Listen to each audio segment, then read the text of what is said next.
Jan Malone, your dementia mentor here, and today we're going to talk about not only continuing with what dementia looks like, but really how it affects the caregiver. I think the biggest issue is the spouse or the main caregiver may try to mask what's really going on in the home. And they're usually in denial about how bad things really are, and they begin to make excuses to their family and to friends for strange behavior.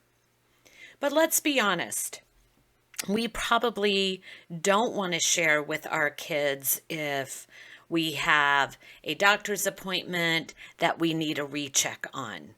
Most likely, we're not going to share that with our family and our children until we really know what's going on, because we don't want to worry them.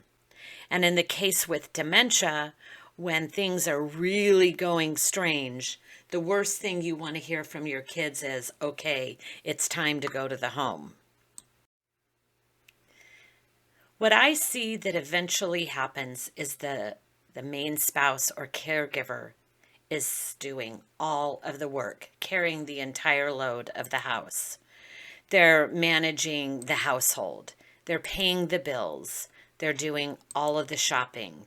They're preparing all the meals. They're doing all of the cleaning, all of the lawn care. And I want you to really focus on this, that statistics state that an in-home caregiver who's over the age of 65 is 63% more likely to die than the person they care for. So when I tell you, you got to take care of yourself, you can't pour from an empty cup. Remember this statistic. 63% more likely to die than the person you care for. And even though it's really difficult to think about placement, you also have to consider yourself and your health and how to get through this journey. So, how do we recognize signs of burnout?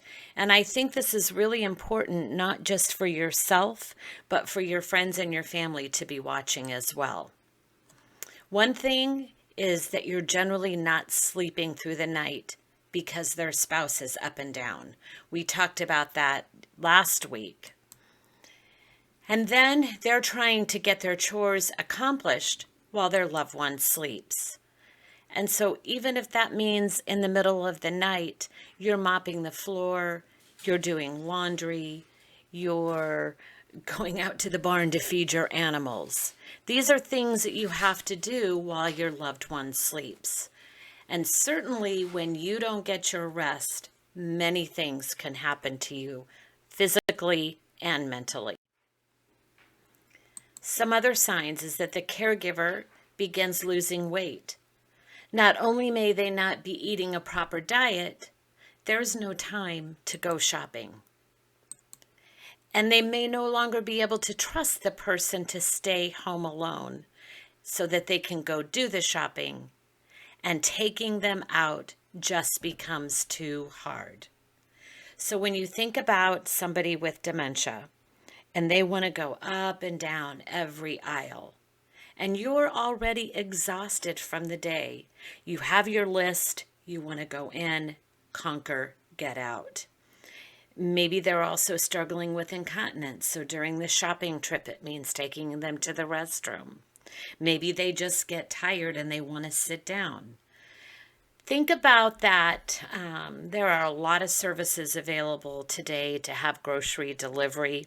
Yep, you may have to pay a little bit of a fee, but if it helps your overall sanity, make advantage of the things that are available to you. Watch out for the caregiver who no longer participates in normal activities. Somebody who's always gone to church, they like to meet their friends for lunch or dinner, they like to visit their family and friends.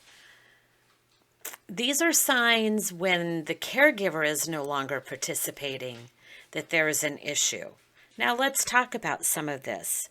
If your loved one is spouting the naughty words. The last thing you want to be doing is sitting in church and hearing your spouse say, "Hey, I gotta go pee-pee," or maybe worse.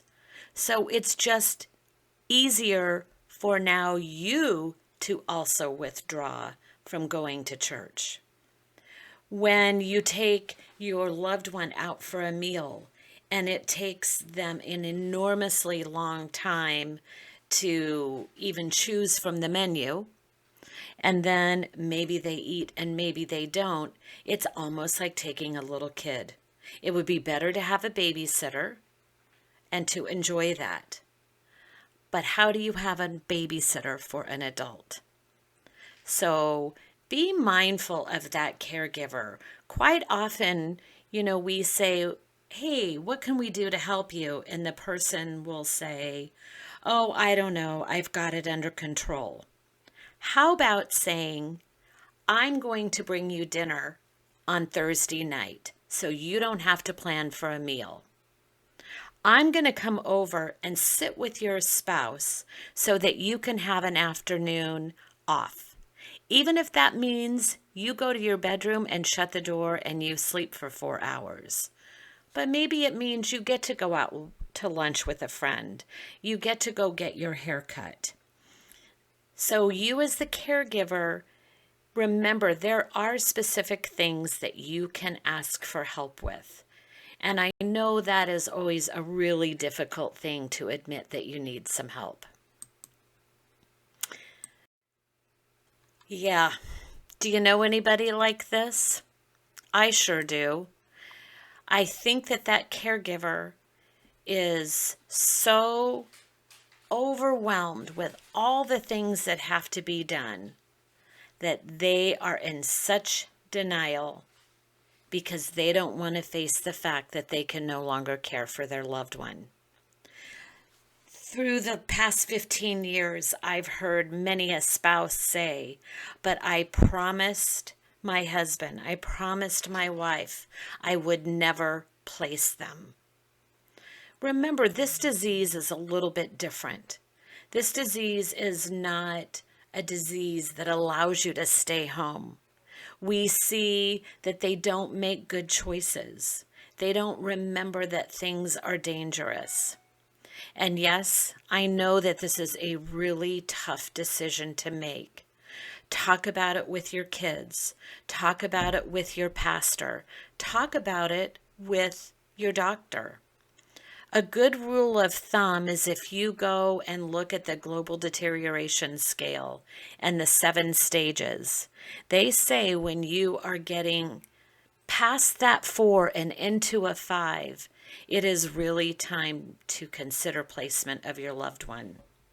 Now, maybe you have great help from in-home services, from your kids. Just make sure that you're being honest with them and with yourself if you're becoming overwhelmed.